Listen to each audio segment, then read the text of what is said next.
नमस्कार दोस्तों, आज के इस वीडियो में बात करने जा रहा हूँ कि बिना शक्ति के जिंदगी झंड है। अब बहुत सारे लोग कहेंगे ऐसा क्या बोल रहा है भाई, ऐसा कैसे हो सकता है। बिल्कुल सही बात है। देखो, कोई भी इंसान बदमाश होता नहीं है, उसको बदमाश ये समाज बनाती है, ये सोसाइटी उसको बदमाश बनाती है।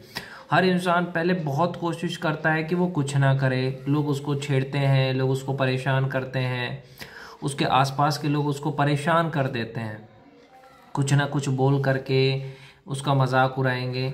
तो इसमें होता क्या कि अगर कोई आदमी को पूरा समाज दबा रहा है तो अब उस आदमी का जो सीधापन है वो ये सोचता है कि मैं तो किसी का कुछ नहीं बिगाड़ रहा हूँ फिर भी लोग मुझे परेशान कर रहे हैं, या मैं तो किसी को कुछ नहीं बोल रहा हूँ फिर भी ऐसा मेरे साथ हो रहा है, तो ऐसा क्यों हो रहा है।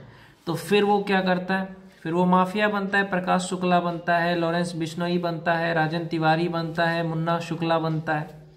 क्यों? जितने भी माफिया है उसको शुरुआत में समाज ने उसको दबाया, जितने भी माफिया है उसको शुरुआत में इस समाज ने बहुत ज़्यादा तंग किया, बहुत ज़्यादा परेशान किया, इसलिए उन लोगों ने रास्ता दूसरा अपनाया।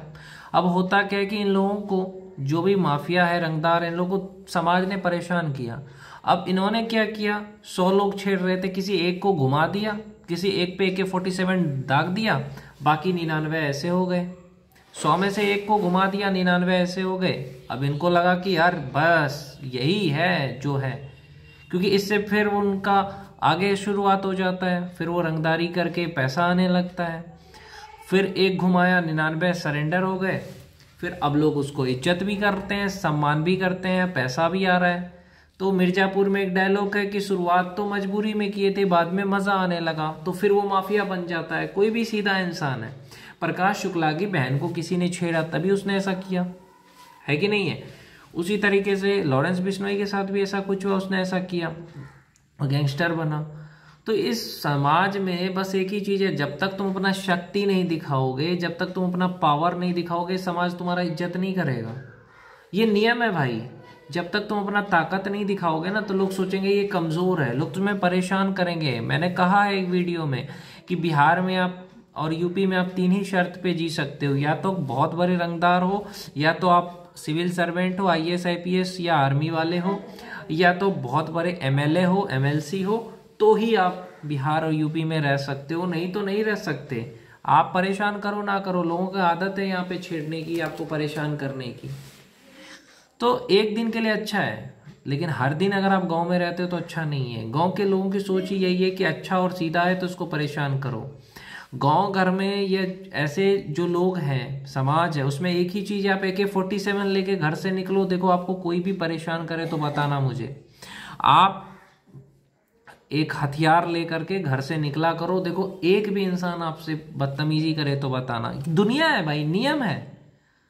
भगवान श्री राम को कोई क्यों नहीं परेशान करेगा, भगवान शंकर को कोई क्यों नहीं परेशान करेगा, भगवान कृष्ण को कोई क्यों नहीं परेशान करेगा।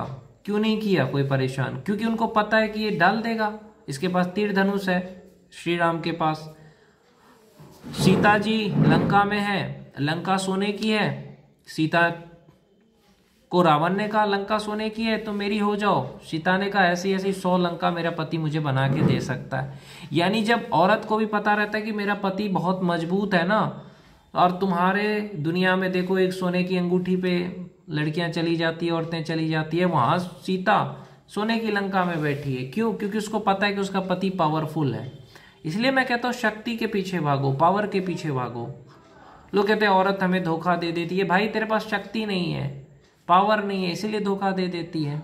जिसके पास शक्ति होगी, पावर होगी, उसको कोई पति को छोड़ के पत्नी जाएगी ही नहीं। जिस पति के पास ताकत है उसको धोखा नहीं मिलता है, धोखा उसे ही मिलता है जो कमजोर है। इसलिए शक्ति के पीछे भागो। ऐसा बनो कि तुम्हारे पीछे 10 गाड़ियां चल रही है, काफिले चल रहे हैं, तुम्हारे नाम से लोग डर रहे हैं। ऐसा बनने की कोशिश करो, या तो आर्मी में चले जाओ, NDA CDS UPSC निकालो, या तो रंगदारी करो, या तो नेता बनो। 3 ही चीजें हैं जिससे कि तुम दुनिया पे राज कर सकते हो। एक तो नेता बन जाओ, MLA का चुनाव लड़ लो, MLC बन जाओ, जिला अध्यक्ष बनो, नेतागिरी करो, या तो दूसरी चीज ये है रंगदारी करो, तीसरी चीज है या तो IAS IPS बन जाओ या पुलिस वाले बन जाओ।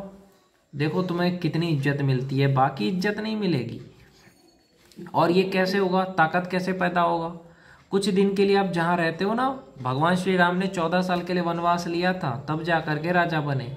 तो तुम्हें भी मैं यही कहना चाहता हूँ, जिस मोहल्ले में, जिस गांव में आप रह रहे हो ना, कुछ दिन के लिए वहाँ से हट जाओ, सिर्फ 5 साल के लिए हट जाओ ना भाई, और आईएएस की तैयारी कर लो। ये 5 साल के लिए नेता की तैयारी कर लो, ये 5 साल के लिए बदमाशी की तैयारी कर लो कि बड़ा माफिया बनना है, ये बड़ा नेता बनना है, ये कलेक्टर बनना है। इन चीज़ की तैयारी कर लो 5-10 साल, और फिर वापस लौटो अपने गांव। देखो कितना सम्मान, कितना इज्जत मिलता है।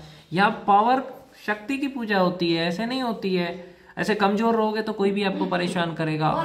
इतनी पावर होनी चाहिए, कोई तुम्हारी बीवी को, बहन को, माँ को कुछ बोलने से पहले 10 बार सोचे, तुम्हारे बाप को कोई कुछ बोलने से सोचे। लेकिन पावर पैदा करो, ऐसे थोड़ी होगा, घर में रहने से नहीं होता ये। अच्छे अच्छे शहर है इंडिया में इतने सारे, कहीं भी जाओ रहो, देखो पावर आता है कि नहीं आता है। मेहनत करोगे पावर होगा। शक्ति के ही लोग सम्मान करते हैं, पैसा का सम्मान नहीं करते। पैसा तो शक्ति के पीछे पीछे आता है। तुम रंगदार हो, किसी भी दुकानदार के ऊपर AK-47 डाला, 3 लाख रुपए दे दिया उसने, है कि नहीं है? देखो लॉरेंस को जेल में बैठे बैठे कांड कर रहा है। तो पावर के पीछे भागो यार, पावर के पीछे। जब तुम्हारे अंदर शक्ति है, पैसा भी आएगा, सम्मान भी मिलेगा, और लोग तारीफ भी करेंगे, कोई बुराई नहीं करेगा। तब आप राजा भैया की बुराई करोगे? नहीं करोगे। बृजभूषण चरण सिंह की बुराई करोगे? ब्रिजेश सिंह की बुराई करोगे? धनंजय सिंह की बुराई करोगे? नहीं कर पाओगे। क्यों? क्योंकि शक्तिशाली लोग हैं। तो वैसा बनोगे तब तुम्हारी भी तारीफें होंगी। इसीलिए कहता हूँ यार, बड़ा आदमी बनो। ये क्या कहते हैं, वोट के लिए पैदा नहीं हुए हो, बाहुबली बनने के लिए पैदा हुए हो। बनो।